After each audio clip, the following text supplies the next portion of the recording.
Alright guys, time to grab it back again today. Hope you're enjoying your Saturday so far, and today we're going to talk about the potential of a Huntsman at Challengers team. Over the last few days we have definitely heard these rumours that Mental, a former Gears of War professional player, may be joining the Los Angeles Guerrillas as a substitute on their potential Challengers team. Hector Rodriguez over at the Chicago Huntsman talked a couple of days ago about why he likes this move in theory for whatever team decides to pick him up, and what direction he would take, a very similar one, if he was to create a Challengers team. And he says that their discussions are ongoing with his co-CEO Andy Miller over at NRG as it stands right now. Like if you guys enjoyed the video, subscribe if you are new. As always, I'd greatly appreciate it. It really helps out the channel. Thank you for doing that, and let's hop into some Rostermania stuff before we talk about exactly what Huntsman could field as a Challengers roster next season, or maybe the season after, whenever the right opportunity does present itself, as Hector describes. MattG yesterday talks about how he went paintballing. Thought this discussion was, well, this reply was pretty funny for credit Xavier Castillo, because we talked about the Toronto stuff yesterday, right, with the kind of ways they were treating their players in certain senses, and Crone says, you asked for the time off, didn't you, getting this kind of black eye here when he was playing paintball. This tweet as well from Shawnee CoD, you can see, well, Shane, of course, coach of the London Royal Ravens, Shawnee confirmed to London Royal Ravens, Dylan CoD in the background, and Alex here in the foreground. So it definitely looks like that's going to be a team of 3, plus 1 on the Ravens as it stands right now, and you can see Shawnee and Alex in this one as well, a duo from back in the day on the Nieuwland team, of course. So yeah, this team is more than likely going to be a thing. We don't know who the 4th is right now, potentially Zero as the 4th and Zed as the bench player as it stands. When this is all confirmed, I'll talk about this roster, because I like it in one regard, but I'm just not sure it quite has the firepower, right, to compete with some of the other squads that have been put together over the last few days that we've been discussing. Zuma also did a Q&A on the Reddit. There was a question here from Rush, thoughts on Hydra, rumored of course to be joining the New York Subliners, and well, Zuma says the following, which basically means he's a beast. So yeah, I get tagged on Reddit now, you just love to see it. So I do believe it's like 99% certain that Hydra will be joining the Subliners. Whether he's a starter though, that is still in question. I believe the John question as to whether he can actually play next year and everything is going to get cleared up very shortly indeed, at which point if he can play, which I believe he thinks he can, then New York are going to snap him up, and we get to a point where, well, John or Hydra will play for the starting team, and maybe we'll do tryouts or something before the start of the season, because they're certainly going to be joining Mag in the flex role, Zuma as like the entry SMG, and Clayster as the main assault rifle. Let's get on to things then. So Roger, like a cinematographer, worked with OpTic Gaming in the past, then 100 Thieves, is now returning to, well, Hector's organization with the Chicago Huntsmen. So they're certainly looking to expand the content side of things, and well, they could also be looking to expand into the Challenger scene. So a few days ago, we saw this from Crone at CDL Intel, saying that Mental, Gears of War legend, one of the best players, if not the best player of all time in that game, expected to sign with the Los Angeles Guerrillas. And Hector had a few things to say on why he likes the move from a branding and marketing perspective, and the direction that he would take if he was creating a Challengers team, and the likelihood of that happening going forwards. But I said that, look, if I came in here trying to start a brand new brand, from the beginning, from scratch, I would try to be the talk of the town. And what better way to set yourself apart than to bring in 1 pro player from the Call of Duty scene and then 3 outside of the Call of Duty scene. And if I would have picked Mental, if I would have picked Explosive and Snakebite for my old Halo team, or if I would have picked TJ, Lethal, Lethal, Snakebite, and Mental, plus a pro player that has been around, that can teach these guys what to do, then you're talking about a team that, 1, is filled with champions from other esports, but 2, you have a storyline that everybody's going to be paying attention to. The storyline that would have been created from the beginning, Hex puts together a team of 1 professional Call of Duty player that's been around since the beginning, and 3 brand new entities that are coming in here that have never touched the game of Call of Duty. So let me finish giving you the Formal, Shotzi, and of course, my brother, Frosty. Jesus, my brain fart. Okay, that would have been the team that I picked. Obviously, we need to nurture, support, and make sure that the Challenger scene is well documented above anything else, right? Above anything else, this last season, I was a very, very big voice in saying that we need to put some of these very close Challengers matches with people's names who have been around the scene for a very long time on the main broadcast. I'm a big supporter of the Challenger scene. We don't have one. It just does, the right opportunity hasn't presented itself, right?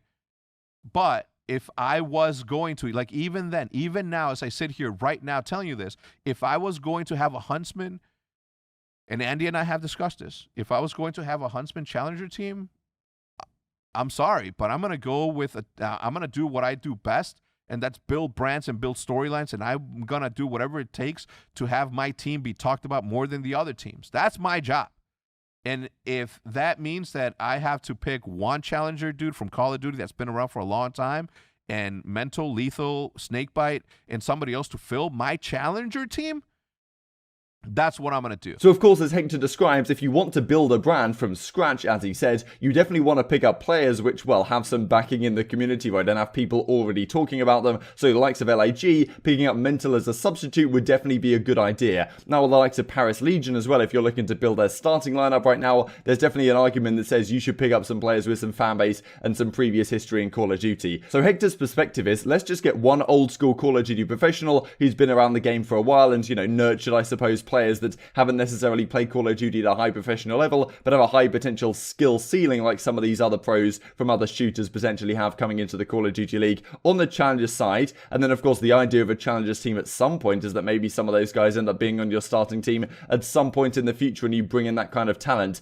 As it stands right now, of course, with Scump Formula Envoy Dashy, that's probably not a thing you really need to be thinking about too much. So maybe it's not exactly a short-term move for the Huntsmen, but in coming seasons we may see something like this. So Hector's idea pretty much, get like an old school Call of Duty professional and then bring in some either Halo or Gears of War guys. Interesting, the three guys he mentioned we're going to look at here in just a second. You'd have also thought the possibility of bringing in maybe two Halo guys or one Halo, one Gears of War guy, and then bringing in like an amateur Call of Duty player from the Challenger side who has played for a while, maybe played with your like Call of Duty professional player that you're going to bring in, or former pro or whatever, to nurture these guys, bring him alongside as well, and then you don't have like a team that's flooded with like old school Halo talent, I suppose, because that could be a little bit risky and maybe too much for the Call of Duty professional to handle in that sense. But you know, we'll have to see how things develop going forwards. We got this from Snakebite, so Paul Duarte going to try and compete in COD Challenges while I wait for the release of Halo Infinite. If any teams or players are interested, let me know. This came out on the 8th of September. So let's just look at Snakebite's career right here over at the Halo Wiki. I mean, he was on Tox Gaming, and of course on the Tox Gaming team before that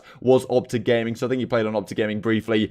You know, 2017 days, won a couple of events here. I mean, these guys are absolute legends, right? And you can see Royal 2 on these teams. Maybe it's not quite on screen, but you can see Lethal on the team as well, which is a player that we'll talk about, and Hector talked about in that video as well. So these guys that have played Halo for a while, yes, Halo Infinite is coming out next year, so definitely possible that that will have a great competitive scene, and these guys will continue competing on that side in the game they love, I suppose, more than Call of Duty. But we've seen a number of players over the year, the likes of Enable, the likes of Crimsix, I mean, Formal, of course, Shotty, Hook, you know, to mention just a few that have played Halo or played Halo previously, come to Call of Duty, or played COD, gone to Halo, come back over, and we've definitely seen this as well. And we can see here with Snakebite, actually on the Call of Duty side, he played, well, the MLG Winter Championship in Black Ops 2 with Enable and Flamesword and co, and then, like, well, they played some Ghost tournaments with Snipedown. I actually remember this being talked about back in the day. Didn't have the greatest results, right, but Snakebite looking to return now, potentially, to the Call of Duty Challenger side, at least for a while, and then see how it develops, right? Like, if he gets on a good team, proves to be pretty decent. I mean, these guys are incredibly talented, right, and this is what Hector's discussion really is. If you pick up a guy like Snakebite, you pick up a guy like Lethal, and we can have a look at Lethal's tournament results here in a second, but on the Sentinels team, of course, Tox Gaming, OpTic Gaming for a while before that as well in the 2018 days. So, I mean, these guys are absolute legends and definitely have a lot of brand power behind them as well. Like, you bring in Lethal, you bring in Snakebite, all of a sudden people are watching the Challenger scene, as well as, well, Hector says, you want to get these Challengers broadcasts on the mainstream if possible. So, okay, yes, it does detract somewhat, and I'm sure that some of the organizations would be kind of frustrated, especially if they don't have much of a brand, watching the Challenger side, because it'd be pretty funny, right, if, well, there was like a Paris Legion versus Los Angeles Guerrillas match in the Pro League, and, well, it didn't get too many viewers, and then all of a sudden they put that Huntsman Challengers team up there, and it's getting, like, yeah, more viewers in the actual match. But at the end of the day, you've got to promote the Challenger side, otherwise the next generation of the scene isn't quite there, right? And bringing in some of the Halo pros, and, well, as we're looking at in a second, Explosive from Gears of War. We just seen, of course, Mental, how he teamed with on UIU for a long time. I think he actually did play on the OpTic Gaming team back in the day as well, where they were so good. I mean, just unbelievable. So Explosive, also one of the most talented players in Gears of War. The potential of getting him in and, well, to compete with Mental, I suppose, on the Challenger side could be really cool to see, right? And definitely, well, definitely says to me, in my opinion, the Call of Duty League is looking pretty solid, right, compared to some of the other console games, especially, that are out there, that a lot of these players not necessarily looking to come into Call of Duty, but definitely it's on their horizon, right? Like, with Mental coming over, I'm sure a lot of the guys in Gears of War are considering a similar thing right now, and, well, Hector, guys' eyes on a few of them, I suppose, to build a team around them. So if you were Hector Rodriguez building a Challengers team, what direction would you go down, right? Because I'd be very tempted to get maybe 2 guys in, because of course, as he talks about, he wants to be the talk of the town. He wants this team to be the biggest Challengers team in terms of fan base and what people are interested in, and potentially, of course, nurture some talent that could go on to compete in the Huntsman in another day. Like, that's not out of the question in the near future if these guys prove to be absolute monsters when they come over to the Call of Duty scene. As I would not be too surprised if McNeill is, given what we've seen with, well, some of the Halo guys, especially Shotzi. I mean, Formal, Frosty, of course, is another name to mention as well, which I think I just had right here. So yeah, he mentioned Frosty in that video, played on the Florida Mutineers last season, now removed from the Florida Mutineers starting lineup,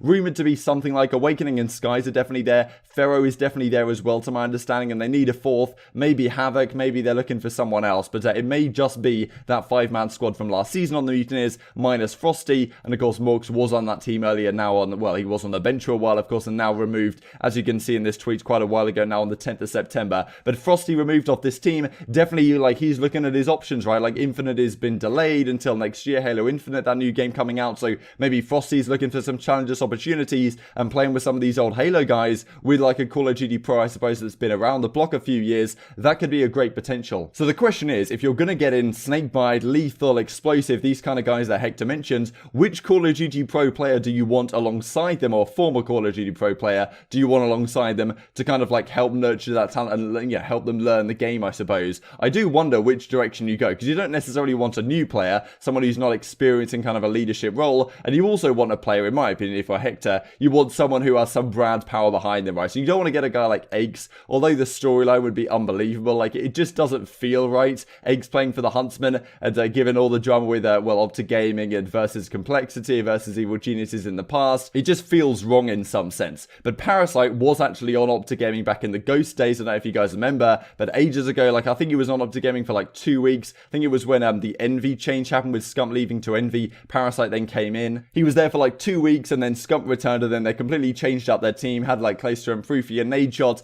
and that was the squad going forwards. But he was on the team for like 2 weeks, which was pretty crazy back in the day. And who really knows if Parasite would be a great fit for a squad like that if you wanted to make a Challengers team on that side. And of course, like, yeah, getting in the Halo and the Gears of War guys, the great thing about them is they don't necessarily need nurturing in like a professional Call of Duty like maturity sense, because they've actually already won tournaments, right? They've won Halo World Championships, they've won Gears of War Championships for a number of years. All they really need is to be taught how to play the game to some degree, and well, just help in that aspect. So maybe you don't necessarily need a guy like Parasite, but who knows, right? The benefit of Parasite is he has some brand power behind him, and all of a sudden, if Huntsman were to bring up a Challengers team of like Parasite, Frosty, I mean like Snakebite and Lethal or Explosive, or throw one of those guys into the mix right there, all of a sudden this is the most talked about Challengers team in the world, and I'm sure there's then a big incentive for the league to actually, you know, air the Challenger side on the main broadcast when they can, because a lot of viewership is going to come as a result of it, and that helps the ecosystem and the scene grow even more than it already has been over the last couple of years, I believe. So I hope you guys enjoyed the video. Very intrigued to hear your thoughts in the comment section below. What direction would you take if you were Hector over at the Chicago Huntsmen?